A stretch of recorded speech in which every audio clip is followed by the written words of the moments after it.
Esta ya es la segunda ocasión en que nos detenemos a estudiar esta sección de lo que es la parte de conclusión del sermón de Jesús, en la cual hemos dicho que yo me atrevo a decir que en todo el ministerio terrenal de Jesús, Jesús no pronunció palabras más serias, más solemnes como estas. Y son palabras serias y solemnes porque Jesús, quien es la verdad, nos afirma que en aquel día final una gran multitud de personas que pensaban de sí mismas que eran cristianas verdaderas y que iban camino al cielo, pues escucharán aterradas la terrible sentencia de Jesús: apartados de mí, hacedores de maldad, nunca los conocí. Según Jesús van a ser muchos los hombres y las mujeres que lo reconocían como el Señor soberano de toda la creación y que además afirmaban tener una relación íntima con Él y que estaban envueltos en un sinfín de actividades religiosas como profetizar, echar fuera demonios, hacer milagros. Y estas personas solamente descubrirán en aquel día que estaban engañados. Creían que verdaderamente iban a entrar al reino de los cielos, pero Jesús les va a decir que tanto sus actividades religiosas en las cuales estaban involucrados y que hacían el nombre de Jesús, y el predicar inclusive y echar fuera demonios, no era suficiente. Y entonces son palabras serias de Jesús. Y bueno, la pregunta que nos vamos a hacer y que vamos a permitir que la Biblia nos conteste a través de toda esta predicación es: ¿cómo puede ser posible que una persona se engañe toda su vida pensando en que en verdad era lo que creía que era? O sea, ¿cómo es posible que una persona creía que era lo que no era? Porque según Jesús, en aquel día les va a decir: apartados de mí. Así que esa es la pregunta. Esta pregunta hecha de otro modo sería: ¿en qué se basan estos hombres y mujeres para afirmar con tanta confianza que Jesús era su Señor y por lo tanto ellos tenían que heredar el reino de los cielos? ¿Cuáles son las causas que originaron este autoengaño? Aunque una vez más, Jesús nos dice que en el día final muchos le van a decir: no profetizamos en tu nombre, no echamos fuera demonios, no hicimos muchos milagros en tu nombre. Eso ya certifica que verdaderamente somos tus hijos, por lo tanto déjanos entrar al reino de los cielos. Y Jesús les va a decir: nunca los conocí, apartados de mí, hacedores de maldad. Así que, ¿en qué se basaban ellos para pensar que ellos en verdad heredarían el reino de los cielos? O sea, ¿qué los hacía pensar que ellos en realidad iban a heredar el reino de los cielos? Bueno, como vimos la semana pasada, por un lado, ellos basaban la seguridad de su salvación en el conocimiento correcto, ortodoxo, que ellos tenían acerca de la persona de Jesús. O sea, en otras palabras, estas personas que Jesús nos habla de ellas, no eran unos herejes en cuanto a la cristología, en cuanto a la doctrina que estudia la persona de Jesús. No eran unos herejes en cuanto a la deidad de Jesús. Ellos tenían una doctrina correctamente bíblica acerca de la persona de Jesús. O sea, ellos creían y confesaban que Jesús era el Señor de toda la tierra. Por eso le dicen Señor, Señor. Quiere decir que ellos no negaban la deidad de Cristo. No negaban tampoco el derecho que Cristo tiene de reinar sobre todos. Así que su cristología no estaba errada.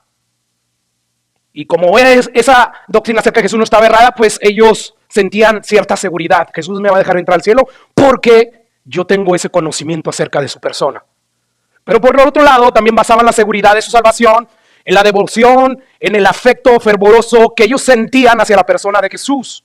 O sea, durante su vida cristiana, ellos manifestaron un apego emocional muy afectivo a la persona de Jesús, sobre todo en los cultos que se daban en la iglesia. O sea, ellos pensaban cosas como: yo verdaderamente voy a heredar el reino de los cielos porque solo basta con ver cómo yo demuestro una profunda devoción a Cristo a la hora de adorar, de alabar a Jesús en los servicios. Esto me garantiza que yo voy a entrar, porque miren cómo canto con devoción, porque miren cómo oro con fervor, y miren cómo doy fielmente mis diezmos y ofrendas. Sin embargo, como vimos el domingo pasado, y como lo estamos viendo en este momento, Jesús les va a decir: no es suficiente. No importa cuánta devoción y afecto tú hayas demostrado en los cultos hacia mi persona, no importa cuánta intimidad y devoción tú hayas manifestado en esos servicios, no es suficiente. Apartados de mí, hacedores de maldad. Y por otra parte, también ellos basaban la seguridad de su salvación en todas las actividades religiosas que hacían en el nombre de Jesús, o sea, para su gloria. Y Jesús nos enumera unas actividades que ellos hacían que yo creo que ninguno de nosotros hemos realizado en el nombre de Jesús. Pues ellos profetizaban, quizás es así, a la hora de predicar el evangelio a alguien. Ya dimos que cuando hablamos de profetizar siempre pensamos en la persona que predice el futuro, pero no es así. Un profeta, cuando Dios levantaba un hombre, lo llamaba profeta y le decía, ve y comunícale esto a mi pueblo. Ve y háblales, ve y diles, he aquí palabra de Jehová. Entonces lo mismo tú haces cuando predicas el evangelio, predicas la palabra de Dios, dice, aquí dice Jehová. Entonces, hermanos, estas personas hacían tantas esas cosas que imagínense, nosotros vamos a decir, mira Jesús, nosotros hicimos muchas actividades dentro de la iglesia con el propósito de que la gente supiera acerca de ti. Y Jesús les va a decir que eso no es suficiente. Nada de esas cosas son suficientes para nosotros ganarnos la entrada al cielo. No hay nada que tú y yo podamos hacer que cause que Jesús nos permita entrar al cielo. Lo único que hace posible que tú y yo podamos heredar el reino de los cielos es el sacrificio de Jesús en la cruz del Calvario. Y algunos pudieran decir, pero ahí dice, pastor, que aquellos que entran y heredan el reino de los cielos son los que hacen la voluntad de Dios. Y eso es verdad. Pero ¿por qué esas personas que van a entrar porque hacían la voluntad de Dios, hacían la voluntad de Dios? Precisamente porque después de que reconocieron que eran pecadores y que la ira de Dios estaba sobre ellos, vinieron a Dios en arrepentimiento y en fe, creyendo en el sacrificio de Jesús. Entonces Dios los perdonó, Dios los justificó, y al haber hecho eso, Él envió su Espíritu Santo, el cual dijo a través de sus profetas que enviaría, ¿para qué? Para llevar a los hombres pecadores a obedecerle y a no apartarse más de Él. Todo eso está implicado ahí. Recuerda, la Biblia no se conforma nada más por ciertos pasajes como estos que aparentemente nos están diciendo que es por obras. No, la Biblia se conforma por 66 libros, por un montón de capítulos, por un montón de versículos, y todos ellos no se contradicen. Todos ellos se interpretan así mismo. Entonces, no hay nada que tú y yo podamos hacer para merecernos el reino de los cielos. Lo que se tenía que hacer ya lo hizo Jesús. Y ahora nosotros podemos recibir ese regalo de parte de Dios cuando creemos solamente. Y eso no es una obra. No es por obra, dice Pablo. Quiere decir que eso que Pablo dice que hay que creer, Pablo dice, eso no es una obra. Porque no es por obra para que nadie se gloríe, para que nadie se jacte, para que nadie presuma. La salvación es simplemente por gracia. Es un regalo que nosotros no merecíamos, de hecho. Un regalo. Tú se lo regalas a quien tú quieres porque quieres regalárselo, ¿verdad? Aunque hoy en día en nuestra cultura hacemos fiestas para que me traigan regalos, ¿verdad? Cuando eso no era así antes y no debe de ser así. Hacemos simplemente fiesta porque queremos celebrar a nuestro festejado, a nuestro hijo, a nuestra hija, a nuestras madres, a nuestros padres y solamente, pero a veces la carne nos gana, ¿verdad? Pero el punto es este, no hay nada que tú y yo podamos hacer, Señor, hermanos, para heredar el reino de los cielos. Si tú llegas al cielo y Jesús te pregunta, ¿por qué debo de dejarte entrar? Y tú empiezas a decir, porque yo diezmaba, porque yo ofrendaba, porque yo leía la Biblia, porque yo oraba, porque yo iba a la iglesia. Nada de eso va a ser suficiente. Lo único que tú tienes que responder es porque creí en tu sacrificio, porque me arrepentí. Y gracias a esa fe y ese arrepentimiento, Dios me justificó. Y hoy por eso puedo entrar, Jesús. A lo cual Jesús, si tu arrepentimiento fue genuino y tu fe fue genuina, va a decir, entra. Es lo único que se necesita para heredar el reino de los cielos. Pero aquí Jesús le dice a estas personas, nunca los conocí, ni cuando profetizaban en mi nombre. Y yo nunca intimé con ustedes, que eso es lo que quiere decir. Dios es omnisciente, ¿verdad? Todo lo sabe. Por lo tanto, los conocía. Lo Jesús no está diciendo, no te conocí de conocer, de saber que existía, sino no te conocí de intimidad. ¿Se acuerdan cuando dice la Biblia en Génesis que Adán conoció a su mujer? O sea, tuvieron relaciones íntimas sexuales. Bueno, Jesús les va a decir a ellos, nunca los conocí, ni cuando profetizaban, nunca tuve intimidad, ni cuando echaban supuestamente demonios en mi nombre, ni cuando hacían milagros en mi nombre. Por lo tanto, apartados de mí, hacedores de maldad. Por lo tanto, hermanos, podemos concluir, basados en esta advertencia de Jesús, que se puede tener una doctrina correcta de la persona de Jesús. Inclusive se puede experimentar cierto nivel de emocionalismo religioso, y se puede estar envuelto en un sinnúmero de actividades espirituales en la iglesia y aún así ir camino al infierno. Esto no se predica en la mayoría de las iglesias, ¿verdad? Y yo pregunto, ¿por qué? Si eso también es parte de la palabra de Dios. Toda la escritura es inspirada por Dios y es útil y es beneficiosa para instruir, para corregir, para redarguir, a fin de que el hombre de Dios esté enteramente preparado para toda buena obra. Por lo tanto, eso también es de Dios. O sea, Jesús nos está diciendo aquí, muchos serán los que vivirán y morirán engañados pensando que son lo que no son, solo porque se ampararon en un conocimiento correcto acerca de mi persona. Se ampararon en una devoción afectuosa hacia mí y se ampararon en actividades religiosas que hacían en mi nombre. Wow. O sea, es increíblemente impresionante ver cómo estas personas que basan su seguridad de que van a entrar al reino de los cielos en estas tres cosas, sin acordarse de sus frutos. O sea, hay personas que yo voy al cielo. Cualquier persona, no voy a decir cualquier persona, pero yo te aseguro que si fuéramos afuera del mall y le empezáramos a preguntar a todos los hispanos que encontráramos, ¿vas a ir al cielo? La mayoría te va a decir que sí.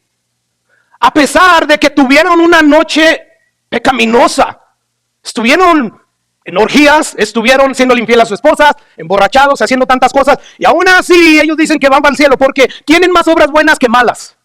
Eso es impresionante. O sea, no tienen ninguna razón objetiva que les haga pensar que sí van a heredar el reino de los cielos, pero aún así lo afirman.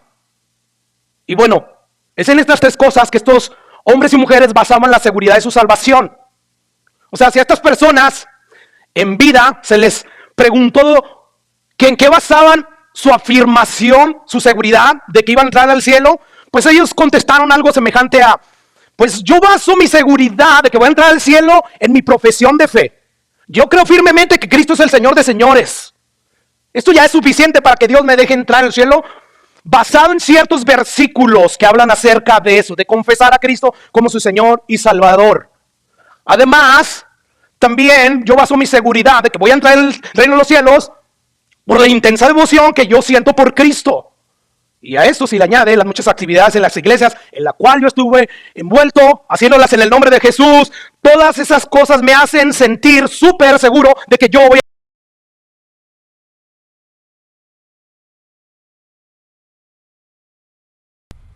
de esta terrible sentencia que Jesús le va a decir a esas personas: apartados de mí, hacedores de maldad, al lago del fuego, nunca los conocí.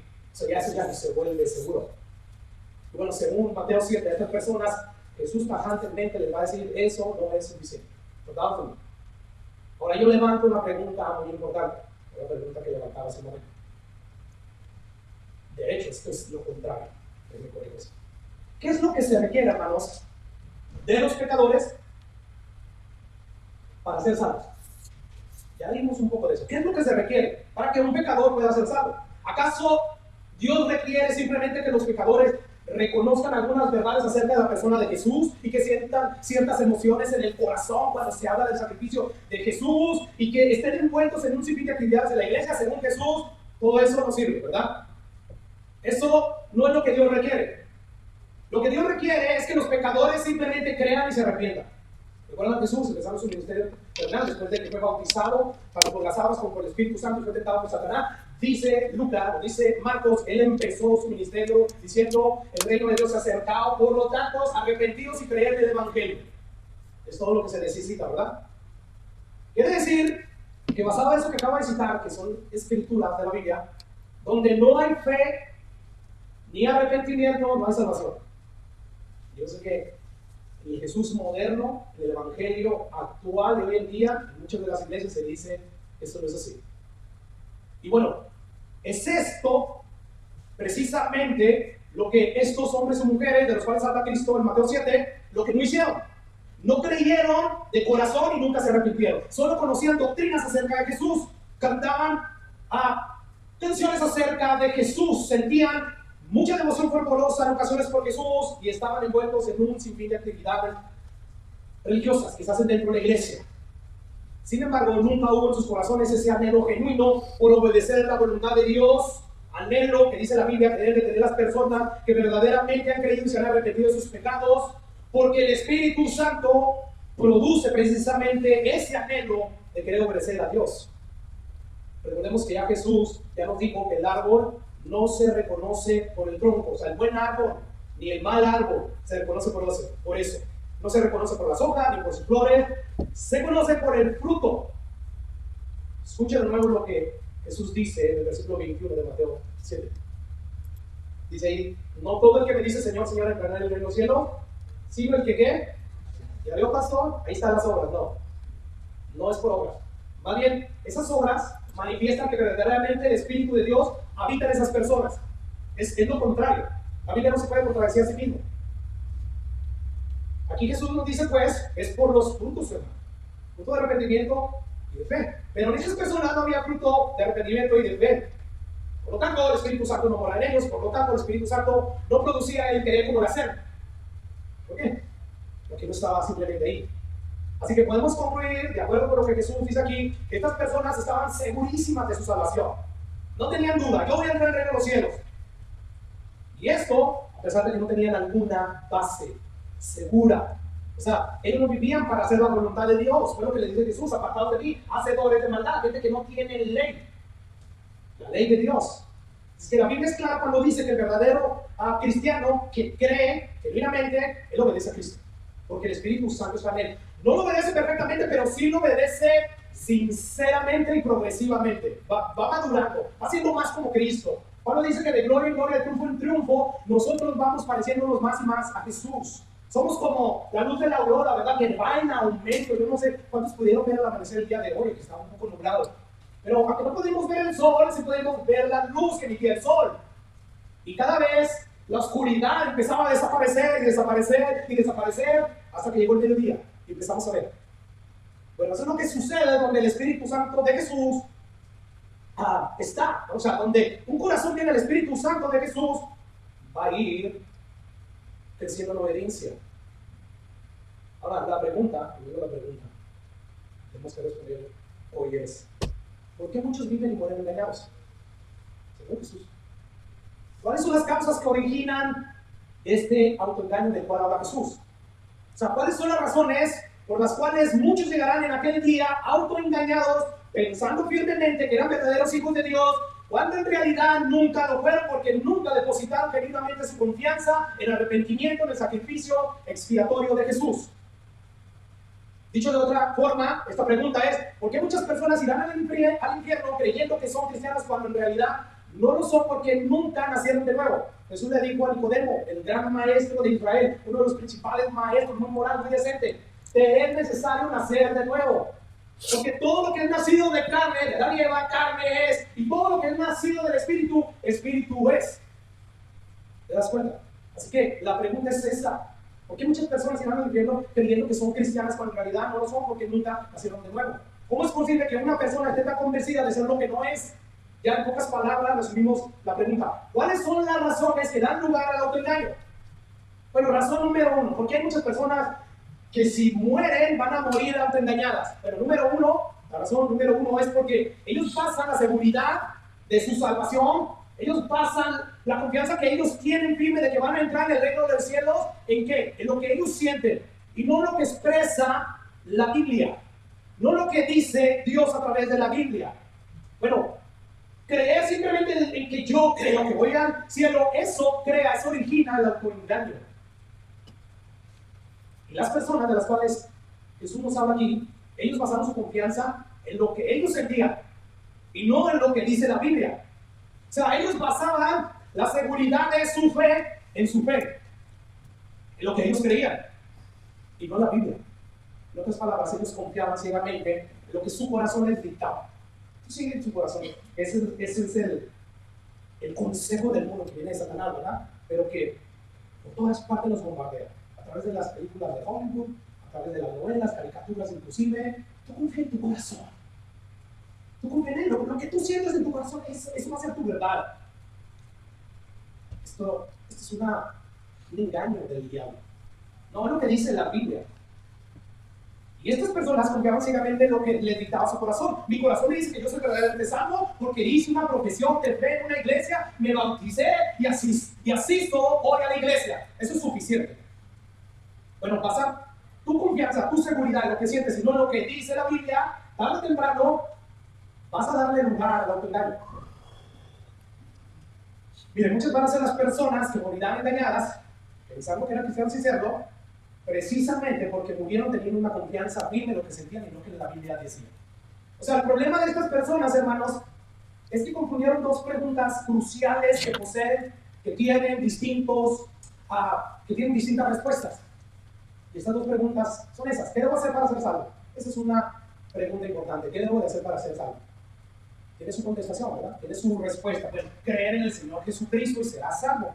Eso fue lo que Pablo le contestó al carcelero de Filipo. Le preguntó, ¿qué debo hacer para ser salvo? Hechos 16:31 dice, ellos dijeron, creer en el Señor Jesucristo y serás salvo. Así que, volviendo a la pregunta, ¿qué debo de hacer para ser salvo? Es simplemente creer en el Señor Jesucristo y serás salvo. El mismo Señor Jesucristo dijo, de cierto en cierto les digo que el que cree en mí, ¿qué tiene? Ya tiene, no va a tener, no en el futuro, no, ya la tiene. Ya la tiene, la vida eterna. Por lo tanto, es vida eterna. Yo no sé si tú puedas ver, o sea, esto de la respuesta a esta pregunta, ¿qué debo hacer para ser salvo? Creer en el Señor Jesucristo. Esto es tan cierto como es verdad que el sol es redondo y no cuadrado. Y que además el sol sale todos los días y va a salir todos los días hasta el fin del mundo. Hasta que Dios le diga, ya no puede salir. Sin embargo, hermanos, aunque esto es cierto, cuando una persona viene a nosotros y nos pregunta, y regreso a la pregunta esa, y nos pregunta, ¿cómo puedo saber yo si en verdad soy salvo? Ya eso requiere otra respuesta distinta, ¿verdad? Y este es el problema que tienen muchos que dicen que son cristianos. Confunden estas dos preguntas. ¿Qué debo de hacer para ser salvo? Creer en el Señor Jesucristo es todo. Pero ¿cómo puedo saber si yo en verdad creí en Jesús? Porque ya Jesús nos dice que no todo el que dice que cree en mí verdaderamente cree. Entonces, si Jesús nos está mintiendo eso, tenemos que ponerle atención. Jesús no está mintiendo sobre este peligro de la autoengaño nada más porque sí, no porque es una realidad. Y ante esa realidad nosotros tenemos que tener sumo cuidado. Por tanto, ¿cómo puedo yo saber si en verdad he sido salvo? Y no soy uno de esos que dice Jesús que van a llegar aquel día creyendo que creían en Él. Y no es así. Jesús les va a decir, no es así, apartados de mí. ¿Cómo puedo yo saber si en verdad soy salvo? Bueno, cuando alguien pregunta, ¿cómo puedo saber si soy salvo? Pues simplemente es creer la promesa de Dios que dice que todo aquel que creyera en Jesús será salvo. Ahí está. Pero cuando una persona me pregunta, ¿cómo puedo yo saber si en verdad he creído, si en verdad he sido salvo? Bueno, entonces la respuesta a esta pregunta es completamente otra. Yo debo responderle a esta persona, por sus frutos los conoceréis. Son los frutos, hermano. Según Jesús, los que van a confirmar o van a negar si en verdad somos salvos o no. La Biblia nos dice claramente que la seguridad de un creyente debe descansar solamente en el sacrificio de Jesús, pero aquí estamos tratando de averiguar cómo sé si verdaderamente soy salvo. Por lo tanto, la Escritura nos dice que la seguridad de un creyente debe descansar solo en los frutos de santidad y de justicia, que emanan precisamente de una vida donde mora el Espíritu Santo de Dios.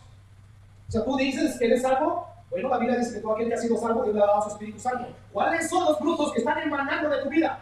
Son los frutos que emanan de una vida donde está el Espíritu Santo.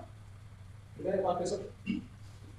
Dice el que practica, o sea, el que está habituado al pecado, dice Juan, es del diablo.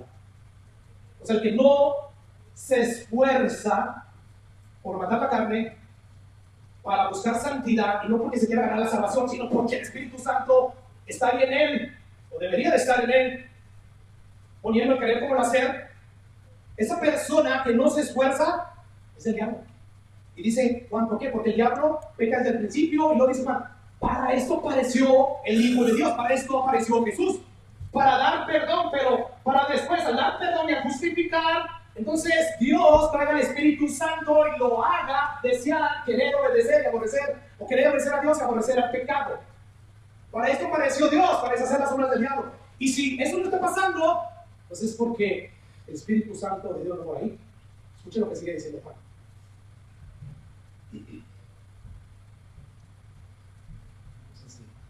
Bueno, se lo voy a leer. Ahí está. Dice Juan, todo aquel que ha nacido de Dios, ¿qué pasa? ¿Recuerdas lo que citamos acerca de Nicodemo? Jesús le dice, todo lo que es nacido de carne, carne es. Y lo que es nacido de espíritu, espíritu es. Bueno, dice Juan, afirmando lo que Jesús le enseñó a Nicodemo, todo lo que es nacido de Dios no está habituado al pecado, en otras palabras. Como alguien que practica un deporte, ¿verdad? Él lo practica, constantemente está pensando en ese deporte. Tiene sus días donde él sale y usa todo el equipo que se necesita para practicar ese deporte y ahí está practicando. Pero las personas que se levantan y están habituados a pecar porque no han nacido de Dios. Y dice ahí, porque todo lo que ha nacido de Dios no practica el pecado, porque ya está ahí el Espíritu Santo, la simiente de Dios permanece en él, no puede pecar, Porque es nacido ¿de quién? De Dios. Versículo 10. Y en esto se manifiestan los hijos del diablo. ¿Cómo puedo saber yo, pastor, si en verdad, si no salvo, si en verdad tengo el Espíritu Santo? En esto se manifiestan los hijos de Dios y los hijos del diablo. Todo aquel que no hace justicia, y recuerda, está en el contexto del versículo 8 y 9. Es decir, todo aquel que no practica justicia, todo aquel que no desee ser justo, y que no ama, que no guarda los mandamientos de Dios, en otras palabras, no es de Dios. Así que nuestra seguridad de salvación descansa en los frutos de santidad y justicia que emanan de una vida donde la siguiente de Dios está, o sea, el Espíritu Santo. Ahora, ¿cuál fue el problema de estos falsos profesantes de los cuales habla Jesús en Mateo 7? El problema de ellos es que ellos descansaron simplemente en la promesa de creer en Jesús, pero olvidaron todo lo demás. Es decir, ellos decían cosas como, la Biblia dice que todo aquel que cree en Jesucristo será salvo. Ahí está Juan 6:39. Y yo creo en Él. Creo en su sacrificio. Creo que Él murió por mis pecados. Creo en que Él es el Señor de Señor. Por lo tanto, no tengo razón para dudar que verdaderamente voy a entrar en los cielos. No, yo voy a entrar en los cielos porque Jesús dice en la Biblia y lo promete. Sin embargo, el problema es que es precisamente el error que Jesucristo está destacando en el pasaje. No todo el que me dice, Señor, Señor, en los cielos. O sea, ciertamente Cristo es Señor y hay que reconocer su señorío sobre nuestras vidas para ser salvos. Sin embargo, el hecho de reconocer ciertas cosas acerca de Jesús no es suficiente. Si alguien cree que es salvo simplemente porque cree en algunas verdades de Jesús, bueno, esta persona va a estar en problemas. Y está en problemas. Porque él está confundiendo la fe en Cristo con la fe en su fe. Y voy a repetir esto otra vez, pero en otras palabras. Estas personas que reconocen ciertas verdades acerca de Jesús han confundido lo que es creer en Cristo con lo que es creer en su fe. O sea, creer en Cristo, todo lo que él dice es una cosa. Y creer en tu fe, en lo que tú crees. O sea, yo confío en lo que creo y yo confío en lo que siento en mi corazón que debo de creer. No dicen así las personas, pero basan su salvación en eso. En otras palabras, esto es tener fe en tu fe. ¿Qué es fe? Es la certeza y la seguridad de las cosas que no se ven, ¿verdad? Bueno, esto es tener fe en tu fe. O sea, esto es tener una seguridad en tu fe, en lo que tú crees. Esto es tener una certeza en lo que tú crees, aunque la Biblia no respalde lo que tú crees. ¡Wow! ¿Te das cuenta cómo hay personas que dicen que son cristianas porque creen ciertas verdades acerca de Jesús, pero según Jesús no lo son? Y Jesús quiere desengañar a estas personas. O sea, yo creo que soy verdaderamente salvo porque esto es lo que afirma la Biblia en este pasaje. Todo aquel que creyere será salvo. Así que yo voy a creer en este solo versículo que dice así, aunque siga habituado al pecado y no haya transformación en mí. Yo como quiera soy salvo. Los que dicen, no eres salvo, salvo para siempre, creen así, ¿verdad? Una vez salvo para siempre, eso es verdad. Pero el que verdaderamente es salvo, va a obedecer. No perfectamente, pero sí, genuinamente, sí, sinceramente y progresivamente. Así que estas personas que creen así, hermanos, que no es salvo para siempre, no importa cómo vivan, porque es por el sacrificio de Jesús. Sí, pero no hay evidencia de que el Espíritu Santo está en ti. Pero a estas personas se les olvida o desconocen que Jesús afirmó que por sus frutos sabríamos quién es verdaderamente salvo y quién no lo es. Quién es solamente salvo de palabras, de lengua. Este pueblo que decía a Dios, le honra de labios hacia afuera, que no está nombrando. Así es que no es, hermanos, por obras que somos salvos, pero donde hay verdaderamente no hay obras. Y según la Biblia, el que cree realmente en Cristo, no solo cree en Él, sino que también obedece. Pero una vez más, él dice que el que creía, usted lo citó, Hechos 16. Él contestó Pablo a Filipo. Bueno, eso es verdad, pero también Jesús aquí nos está diciendo que el que verdaderamente cree hace la voluntad de Dios. Y bueno, ese versículo y otros similares a este, que nos afirman que solo tenemos que creer en Jesús, tenemos que decir a esas personas que creen solamente en eso, que ese tipo de versículos no conforman toda la Biblia. La Biblia está conformada por 66 libros, de la calidad de buscados, 1118 capítulos y 31.187 versículos. Así que, hermanos, según estos muchos versículos, bastantes versículos, 31.187, Nos dice claramente que profesar que yo creo que Jesús es el Señor no salva a nadie. El que piensa que el mero reconocimiento de esta verdad le va a llevar al cielo, él está depositando su fe no en Cristo, sino en él mismo. O sea, Cristo, a través de la Biblia, nos dice que eso no es suficiente. Ahí está, no todo el que me dice Señor, Señor. Pero yo digo, no, sí, eso es suficiente. Tú estás depositando tu fe en lo que tú crees, y no lo que dice Jesús. Por eso digo, eso es tener fe en tu propia fe.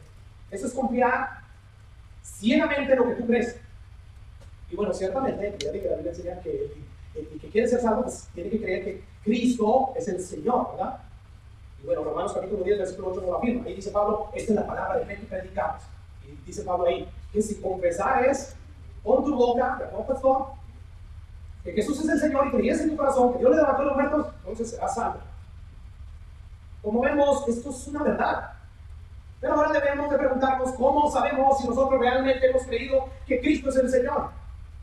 Porque ya Jesús, además, nos está diciendo, no todo el que cree, verdaderamente cree en Él. ¿Sí? Porque estas personas que Jesús escribe en Mateo 7 creían que creían. ¿Por acaso no le dijeron, Señor, Señor? No hicimos tantas cosas.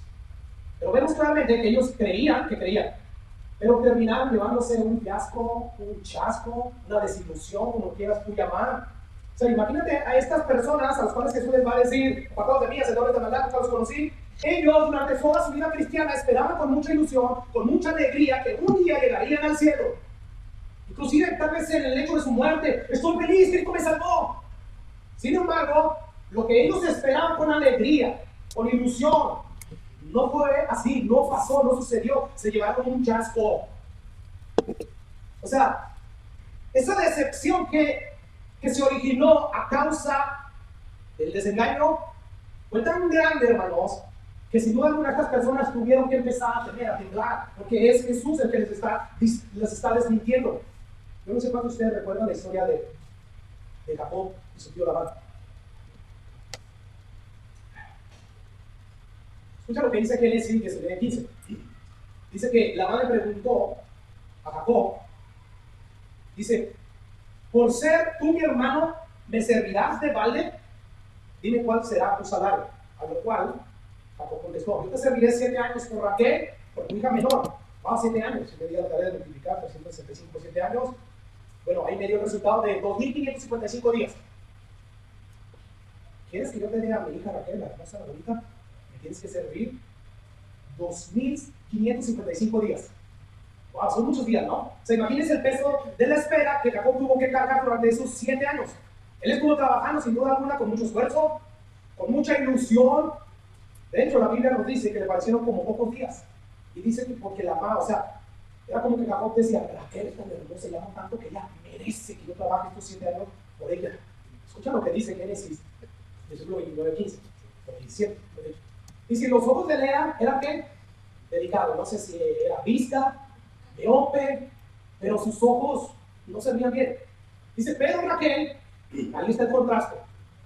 O sea, quizás no nos dice mucho que los ojos eran delicados, pero yo creo que era fea. Era bellita, es lo que está diciendo, porque el contraste lo está haciendo con Raquel, que era de lindo, semblante y de hermoso, ¿qué?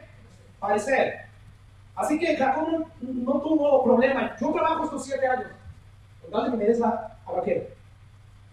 Y bueno, hermanos, pasaron esos 2.555 días. Yo me imagino a Jacob, cada vez que se acercaba ese día, súper emocionado. Finalmente, voy a tener a quien más amo en mis brazos, voy a unirme a ella. Yo no sé cuántos recuerdan su matrimonio, algo así me pasó a mí. Por lo tanto, hermanos, dice la Biblia que cuando se cumplieron esos 7 años, Jacob le dijo a Labán, dame a mi mujer porque mi tiempo se ha cumplido para unirme a ella. Y luego escucha lo que dice a Génesis 29, versículo 25. Y llegando la mañana, se amaneció, ya se la entregó a Raquel, le entregó supuestamente a Raquel, no era Raquel. Se fueron a dormir, su luna de miel, y venida la mañana, he aquí que era Lea. La tal es vista, meope, la bellita. Y Jacob al verla, salió corriendo a decirle a Labán, ¿qué es esto que me has hecho? ¿No te has servido por Raquel? ¿Por qué me has engañado? O sea, qué fiasco. Qué decepción, qué desilusión se llevó Jacob. Esperando despertar a la mañana, al salir el sol y ver el rostro de Raquel, se dio cuenta que no era Raquel, sino que era Lea. Bueno, aunque sin duda la decepción de Jacob fue grande, hermano, La decepción que aquellas personas de las cuales nos habla Jesús que se llevarán será infinitamente mayor que esa decepción que sufrió Jacob. ¿Por qué, hermanos? Porque ellos van a llegar al juicio final esperando entrar al cielo. Pero al único lugar donde van a entrar, porque van a ser arrojados por Jesús, es al infierno, por los siglos de los siglos. ¿Qué decepción, qué desengaño van a sufrir todos ellos? La Biblia, a nosotros los cristianos, a los que verdaderamente tenemos un interés por obedecer a Jesús, de hacer que el Espíritu Santo mora en nosotros, porque Dios lo pone en nuestros corazones. Bueno, todos nosotros no seremos decepcionados, desilusionados. No. Jesús le dijo a sus discípulos: si creen en Dios, creen en mí. Yo me voy a preparar morada para ustedes. Y si yo me voy, yo mismo voy a regresar. No van a ser desilusionados. No se van a llevar ustedes un chasco. Escucha lo que dice Pablo en Romanos capítulo 5. Dice, y la esperanza, ¿cuál esperanza? De que vamos a heredar el reino de los cielos. Los que hemos sido verdaderamente salvos, los que hemos sido justificados, los que recibimos el Espíritu Santo de Dios.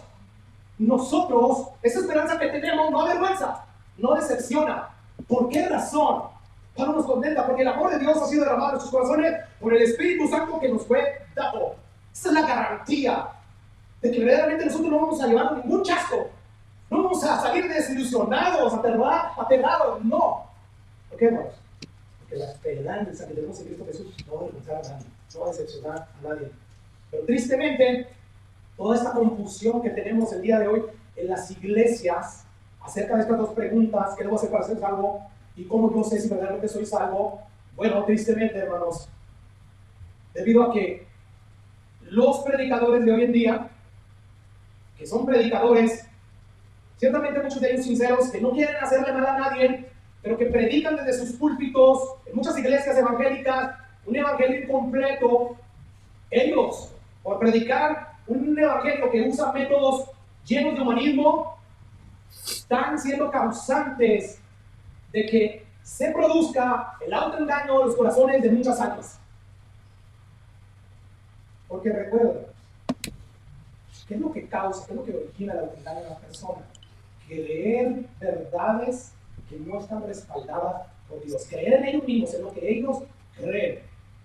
Y bueno, muchos predicadores, como digo, sinceros, sin embargo, su sinceridad no resta el error que están predicando, no le resta efecto.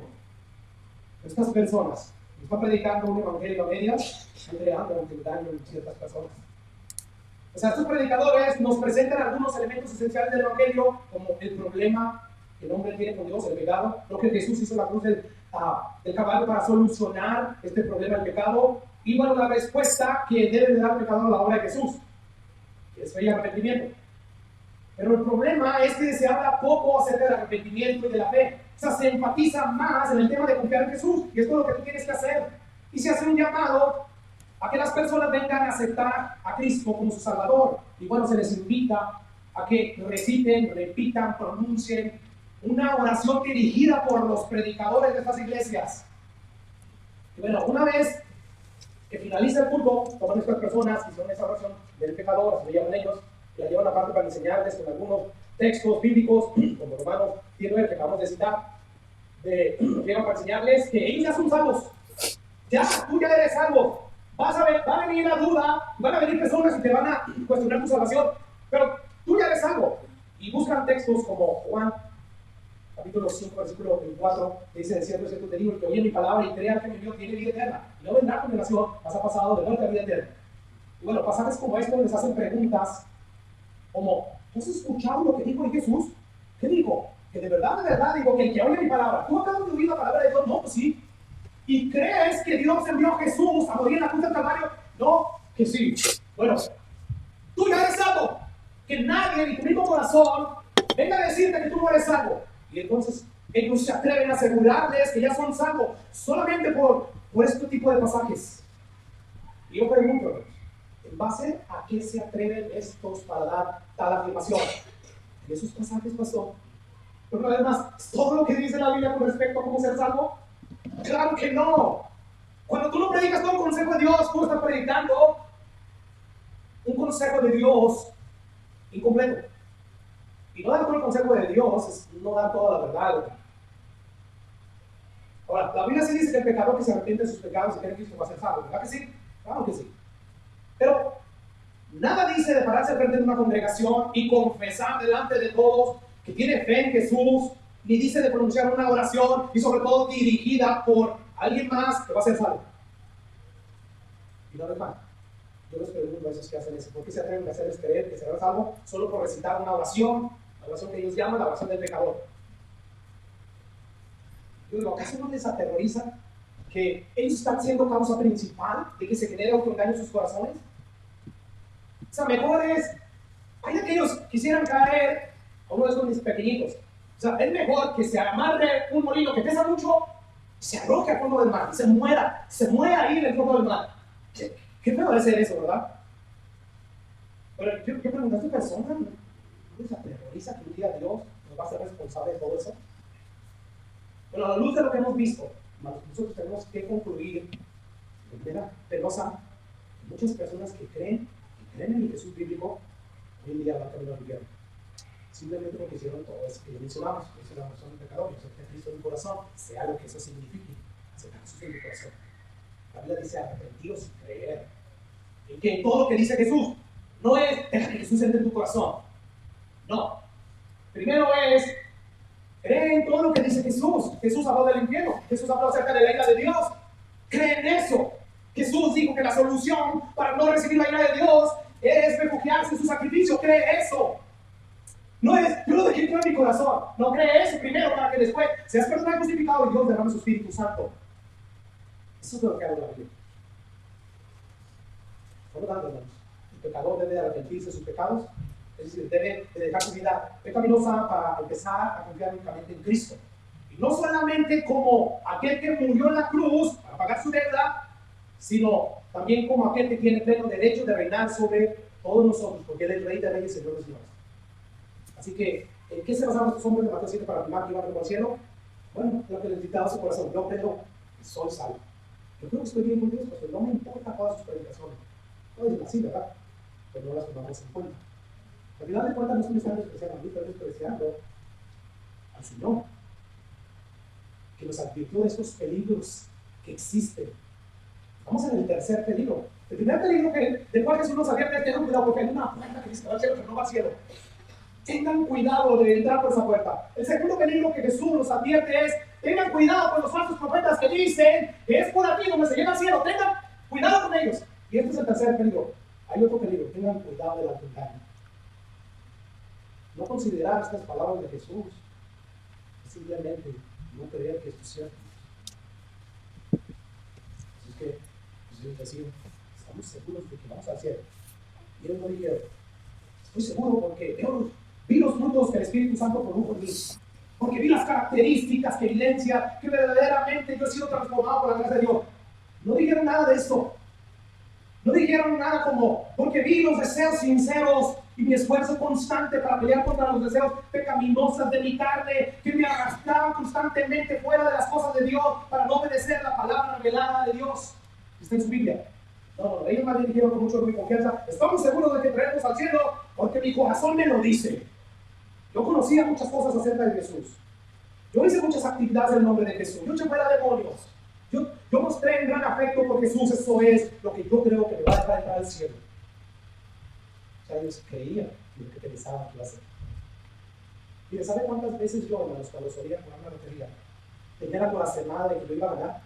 Bueno, muchas veces fueron donde mi corazón me hacía sentir que iba a ganar. Por lo tanto, voy a jugar otra lotería. O sea, tengo una patita de conejo aquí y sé que voy a ganar. Esta vez el cotorro tiene que salir. Y jugaba y nada, y no pasaba nada. Yo creo que durante todas las veces que jugué la lotería, perdí más, casi no ganaba. Había alguien que me decía en el porqui, y ese porqui siempre decía: ¡buenas son el cotorro! Pero ese no fue mi caso. ¿Por qué te estoy diciendo todo esto, no? Las corazonadas no te garantizan nada. Es que no siento ni por eso, pastor. Pero déjate digo lo que dice la Biblia acerca de aquellos que confían en su corazón. No te vayas a sorprender, yo no me voy a citar la Biblia. Porque según Jeremías, en el mundo entero, hermanos, no hay nada más engañoso que tu corazón. Si tú creías que la persona que más te ha engañado ha sido tu hijo, tu esposo, tu cónyuge o cualquier otra persona, estás equivocado. La persona que más te engaña es tu propio corazón, que vive contigo y va contigo donde quiera que va. Y escucha lo que dice Proverbios 28:26.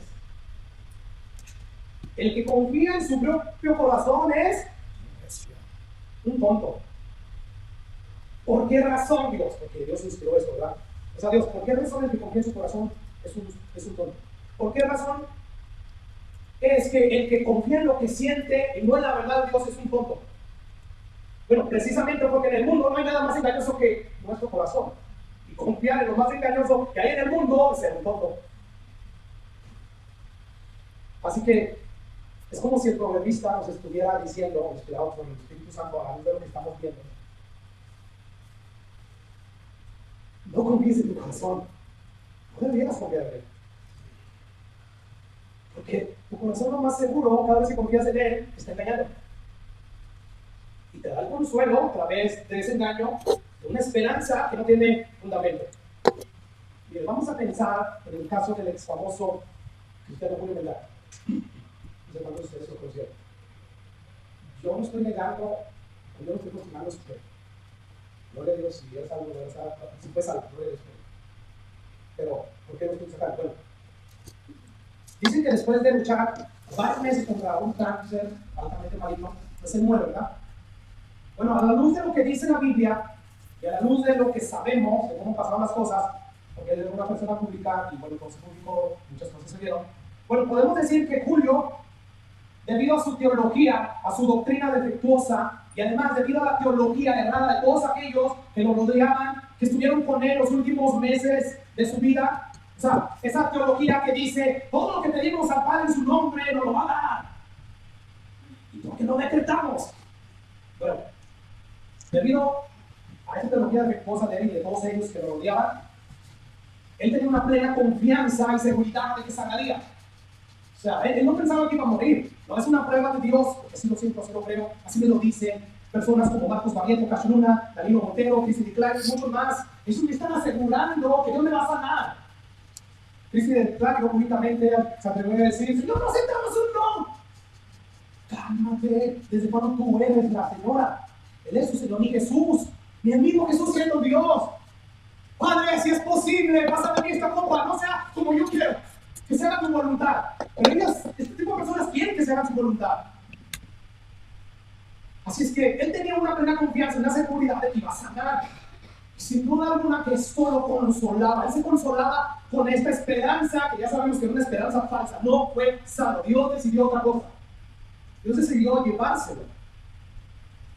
O sea, el 19 de abril de 2019, Julio Velar muere.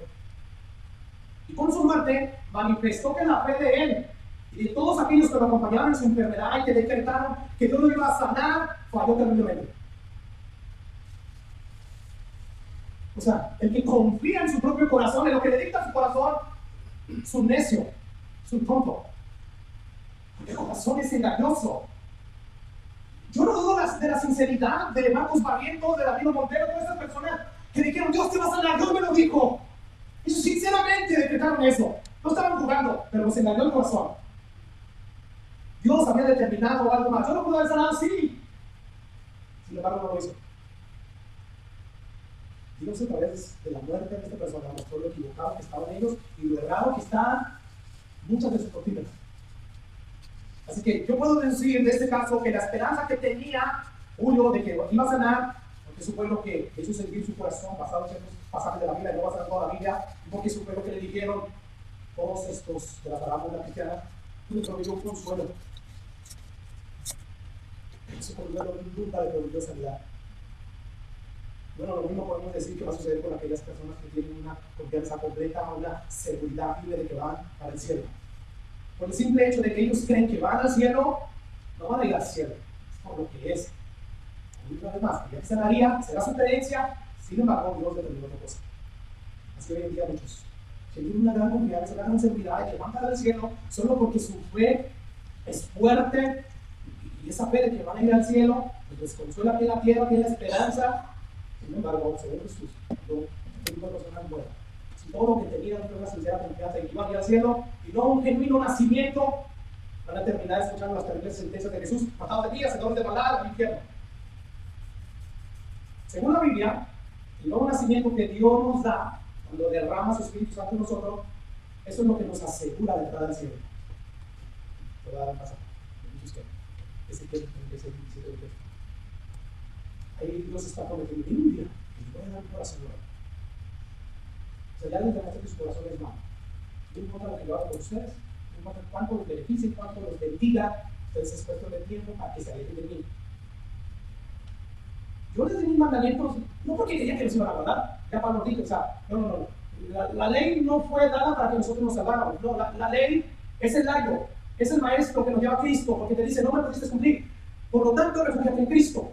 Así es que Dios está diciendo, pero viene un día, refiriéndose al día en que Jesús iba a venir a esta tierra y va a su vida, rescate por los pecadores. Viene ese día, cuando yo les voy a dar un nuevo corazón y voy a poner espíritu nuevo dentro de ustedes, y voy a quitar ese corazón de carne de piedra, o de piedra, y voy a dar un corazón de carne. Escuchen lo que dice el versículo 27. Dice Dios, en ese día yo voy a poner dentro de ustedes su espíritu. Eso está pasando hasta el día de hoy. Cada vez que alguien cree en Jesucristo y viene a Él el arrepentimiento y cree, Dios lo perdona, Dios lo justifica y lo derrama el Espíritu Santo. Pone Dios a su espíritu.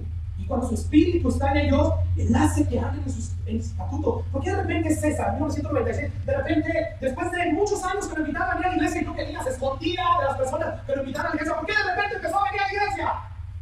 Porque Dios derramó su Espíritu Santo. Por eso, ese día cambió. Ese día, cuando Dios me salva en un campo de soccer, creo yo, porque ahí empecé a sentir el deseo de decir, ya me voy a la iglesia, ya me voy a la iglesia. No se predicó ni siquiera el evangelio, pero como ya se había predicado, yo quería que el predicador se callara para correr al altar y empezar a llorar y decir, Señor, sálvame, ten misericordia de mí. Y Dios lo hizo. Desde ese día en adelante mi vida cambió. Y eso es lo que ha sucedido con todos los cristianos del mundo. Dios cumple lo que promete. Él dijo que iba a enviar a sus espíritus precisamente para hacernos que andemos sus estatutos, guardemos sus preceptos, los pongamos por obra. ¿Y qué va a sucederle a esas personas a los cuales Dios puso su Espíritu Santo?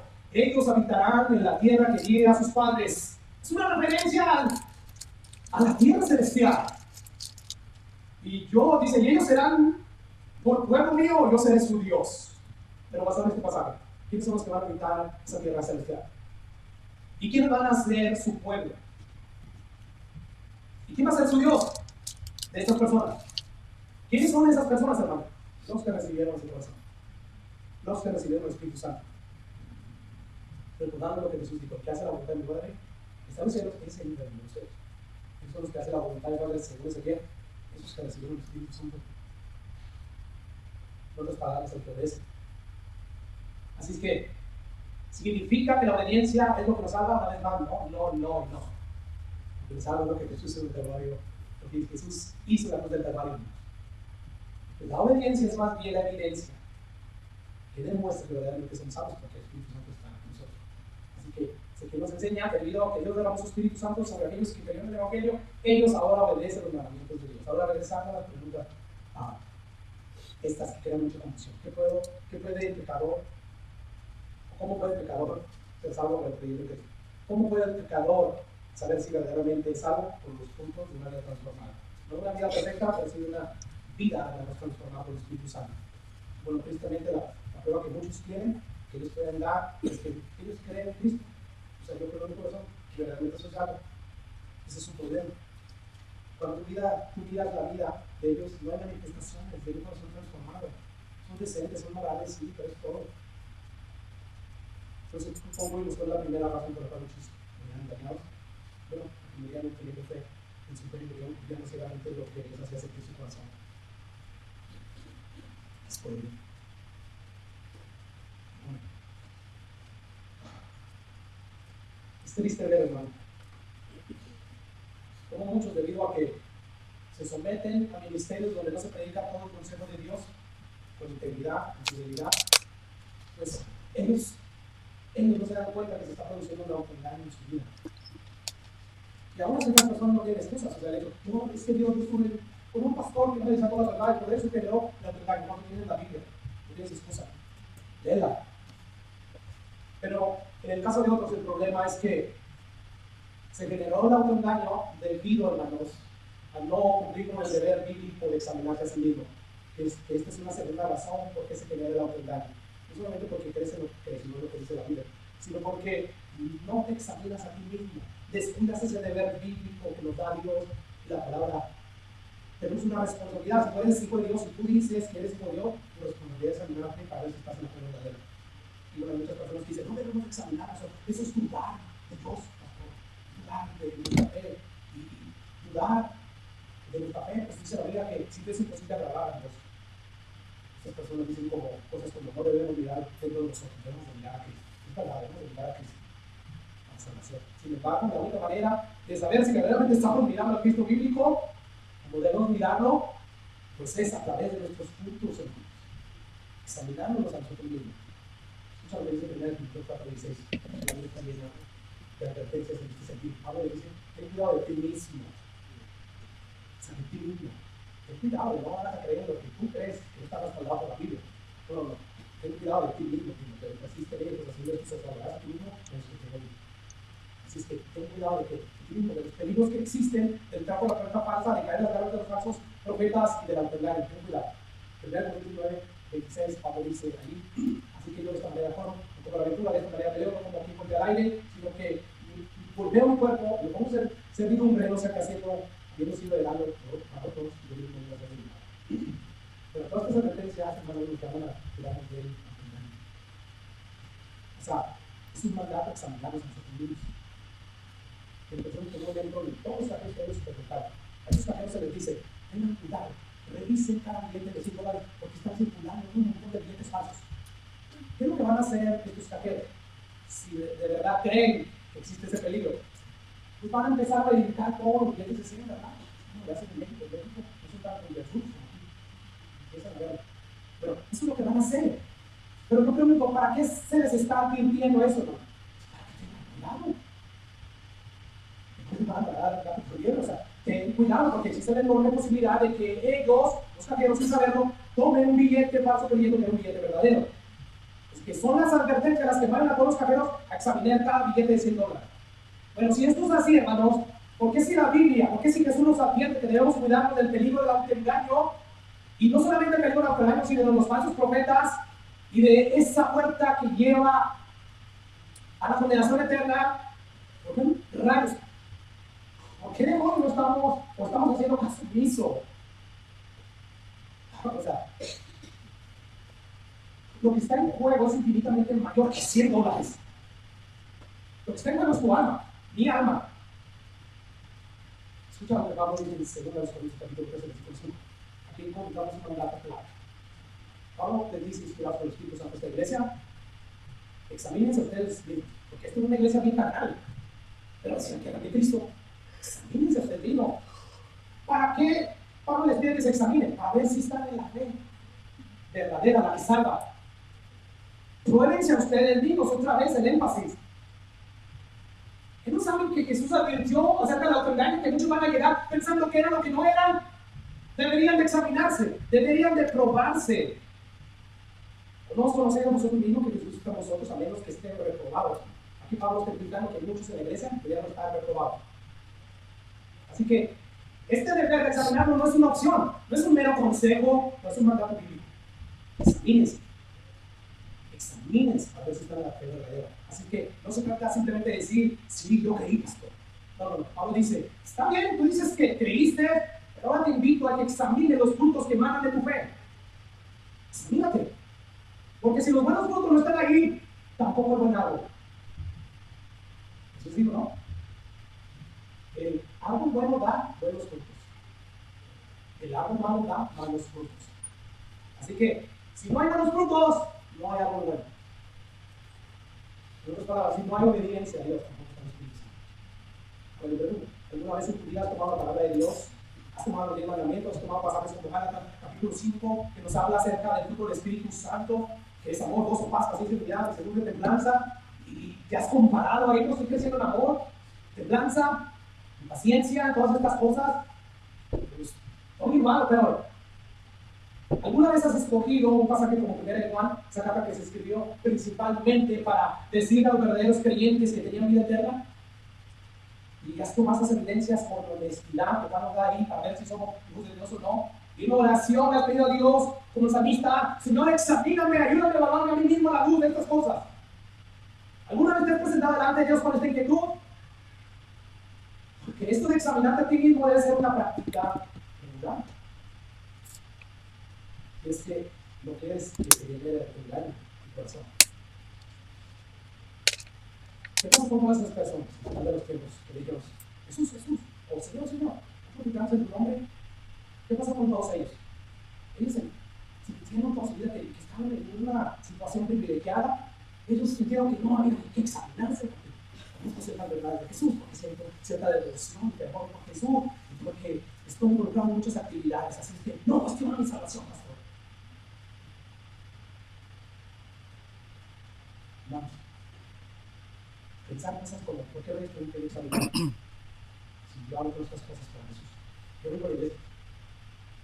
Bueno, pensar estas cosas es estar en peligro de que se te viene con engaño, de que pase un tiempo y tu corazón se haga duro.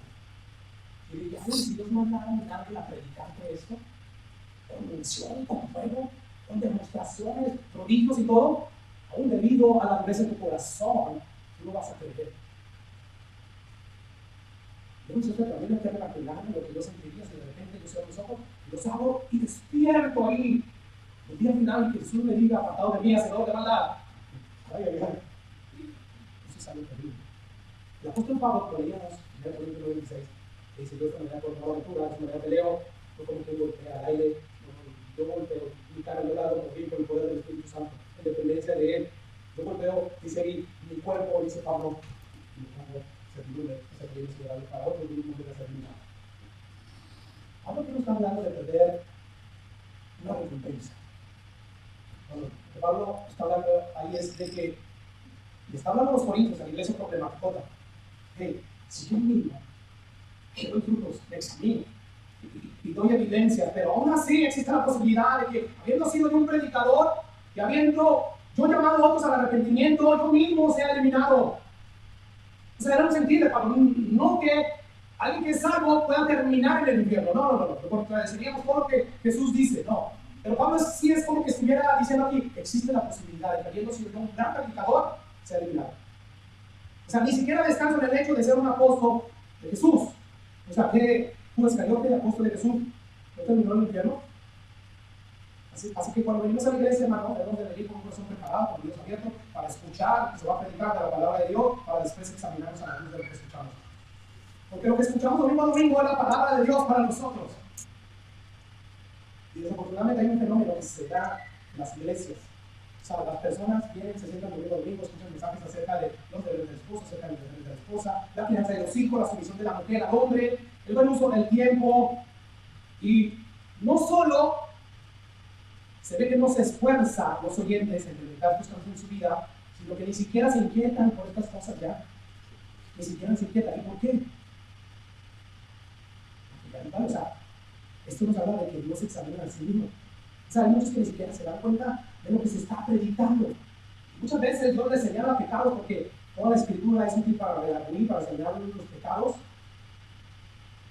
Y ni siquiera hay que tirarla porque está tan ensimismada, tan ajeno a todo lo que está pasando aquí. Y bueno, hermanos, no es mi intención como pastor inquietar con este mensaje a aquellos hermanos verdaderos que poseen la fe de Dios. O sea, yo sé que hay personas que están luchando contra su pecado, que domingo a domingo, a través de la exposición de la palabra de Dios, Dios les expone sus debilidades, las cosas que están fallando como esposa, como esposos, como hijos. Y estas personas pelean y desean crecer genuinamente y madurar en su fe. Y son hermanos, que no pueden ir en su transformación de santidad a 100 millas por hora como otros, van como a 30 millas por hora, arrastrándose, pero avanzando. Yo no quiero invitar a ese tipo de personas. Esa no es mi intención. ¿Cuál es mi intención? Bueno, hay otros que ni siquiera se inquietan por su inquietud, o sea, no se inquietan por su condición. Y al ver esta falta de inquietud, me inquieta a mí como pastor. O sea, ¿por qué después de esos pasajes que hemos estado viendo, por qué la inquietud de nuestras vidas? Hay tristeza en la vida de cada pastor. Que ve que no hay inquietud por sus predicas, sus advertencias, en sus feligreses. Hay tristeza cuando vemos que no se preocupa por ellos mismos. ¿Por qué, hermanos? que sabemos que estamos evangelizando. Así es que mi deseo esta tarde es que el Espíritu Santo me asista para poder destruir toda esa falsa esperanza que puede haber en nosotros.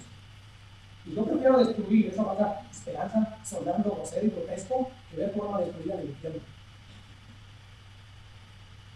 O sea, Jesús nos llama a nosotros pastores a ser viciosos. Pedirles que nos evaluemos a nosotros mismos, porque lo que está en juego es nuestra alma. No podemos darnos el lujo de ser unos irresponsables, de no examinarnos.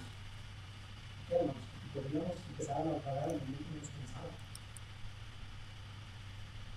Debemos de pedirle a Dios como salmistas, Señor, mi corazón, ayúdame a ver cuáles son aquellas áreas en mi vida las cuales no estoy haciendo mi voluntad y no la tuya. O sea, Señor, yo creo que soy un buen esposo, pero examíname ahora sí. Examíname. Tal vez estoy respondiendo mal a mi esposa. También no la estoy tratando como vaso frágil. Tal vez no la estoy cuidando con Cristo o amando con Cristo ama a la iglesia. Por ejemplo, tú, hermano, si piensas que eres una esposa sumisa, una esposa respetuosa, pues ven delante de Dios con la palabra de Dios, hermano, y mira a ver si eso es cierto. Porque yo te pregunto, ¿cómo está tu tono de voz cuando hablas con tu marido acerca de cosas desagradables? ¿Cómo respondes cuando tu marido te pide que hagas algo que tú no quieres hacer? Deberías de tener la valentía de ir con tu esposo con la palabra de Dios, abrirle tu corazón y decirle, ¿sabes qué? Ayúdame a ver si hay cosas que tengo que cambiar. Y sobre todo a Dios decirle, Dios, mira, a ver si hay camino de perversidad. ¿Por qué debemos hacer esto?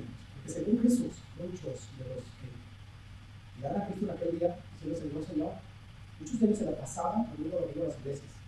Yo no sé si pudieron. Y sé que algunos aquí están viviendo sin ninguna inquietud hacia ese tema, como de Jesús tiene inquietud. Así que tengan cuidado, porque a medida que pasan los días, están haciendo caso omiso a las advertencias de Jesús, el corazón se está endureciendo más y más. Y debemos darnos el lujo de descuidar este deber bíblico. Ya tenemos conocido. La palabra de Dios dice que la palabra de Dios es como un espejo. ¿Para qué se usan los espejos, hermanos? Pues para vernos a nosotros mismos, ¿verdad? Ahí nos miramos todos los defectos y miramos también las áreas que nos gustan.